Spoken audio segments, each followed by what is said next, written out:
Hey everybody, it's Dr. Sajewicz delivering you another value bomb. So I came across this case just the other day and I wanted to share it with everybody.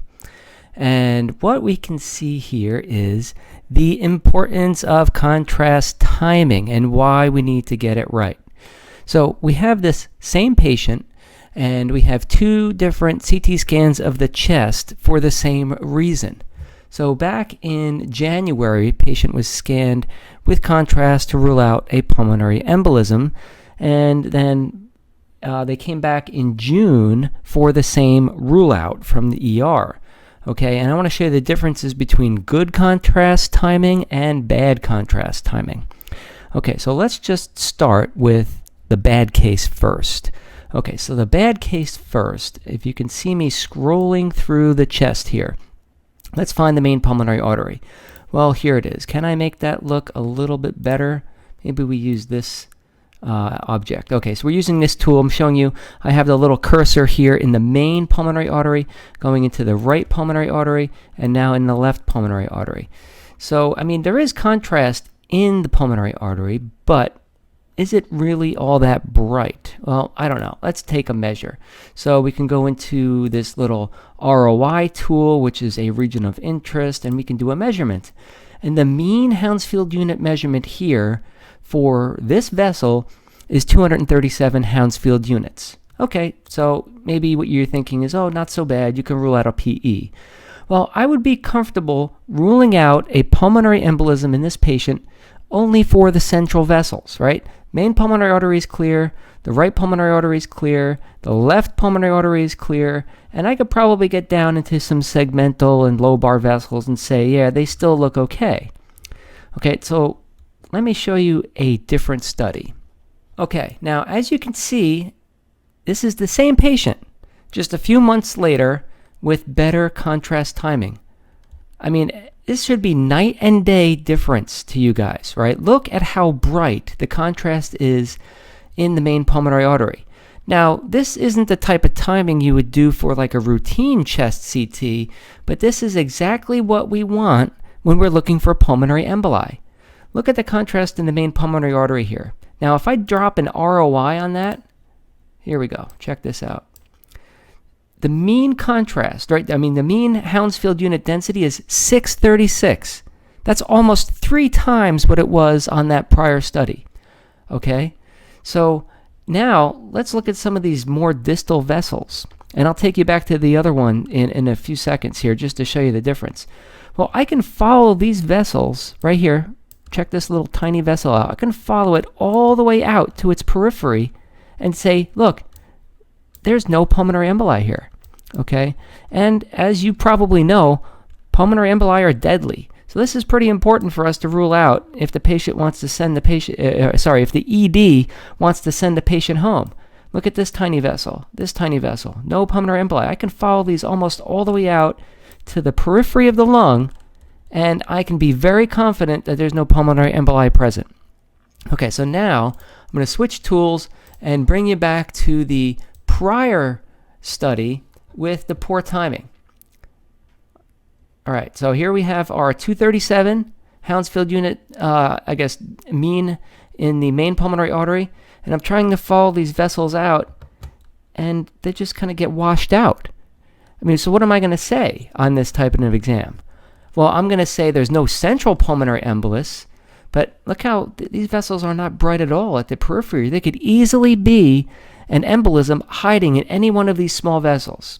Okay, and with small emboli that go untreated, they can develop larger emboli, and the patient could eventually die. I mean, this is serious stuff. Okay, so I'm going to say I can't tell. Right, that's going to basically be in the report that no central pulmonary embolus is seen, but I cannot assess the peripheral vessels. Right, or I might say something like I can't assess the segmental and subsegmental vessels in the chest. Well, I mean, that's okay. Yeah, there's no big pulmonary embolus, but that's not great. This is bad medicine. This is bad patient care. Right? We really want to get this contrast timing right because pulmonary emboli can kill. Okay, that's why it's so important. And just, again, as a contrast, let's just bring over that really good study. I mean, this is amazing. This is perfect contrast timing. Okay, and I'm following the main pulmonary artery. Let me switch tools here while I'm doing this. I'm following the main pulmonary artery to the right pulmonary artery, and I can follow this right pulmonary artery down into its lower lobe branches, and I can follow these lower lobe branches down into their segmental and subsegmental branches. That is picture perfect. Now, just to review, how does the contrast get here in the first place? Well, I'm going to go over that for you guys, and you obviously know if you're a tech, right? So you inject the contrast in a vein, in the arm, right? So here it's being injected from the patient's left arm, and it's coming up the arm in the brachial vein, coming into the axillary vein. Now it's in a subclavian vein here, and then eventually it goes into the left brachiocephalic vein, coming across the midline chest, and now it's in the superior vena cava. Superior vena cava then delivers the blood flow to the right side of the heart. So if I window this a little bit differently, this is the right atrium. Superior vena cava is now dumping the contrast into the right atrium, and then it goes into the right ventricle.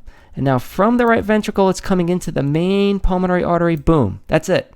Okay, that's where we want to time our bolus from, the main pulmonary artery. Okay, now if I bring back the bad study, let me show you what that looks like.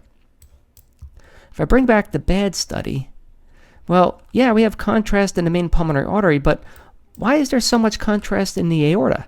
Here's the ascending aorta. Let me switch tools. Here's the ascending aorta. Here's the descending aorta. Look how much contrast is in the descending aorta when I go down into the abdomen. That's way too much contrast. This was missed timing. We went too late because, as we know, I just went over, the contrast comes in through the arm, right? Comes in through the arm, gets dumped into the SVC, right atrium, right ventricle, main pulmonary artery, and that's where we want to time it from. Okay? Now, how does it get into the aorta? Well, it goes into the pulmonary arteries, which delivers the blood flow out to the lungs, and then the blood flow comes back through the pulmonary veins. Here's a lower lobe pulmonary vein on the left, upper lobe pulmonary vein on the right. This is how the blood gets back to the heart. Now you're in the left atrium. The blood goes then into the left ventricle, this muscular chamber here, and then from the left ventricle, it gets pumped out the outflow tract into the aorta. Okay, so because the aorta is so bright, we know for sure that we missed the contrast bolus. We were late in this patient's timing. And let's go back to the really good study. I'll bring that one over. Once again, let's change the window a little bit.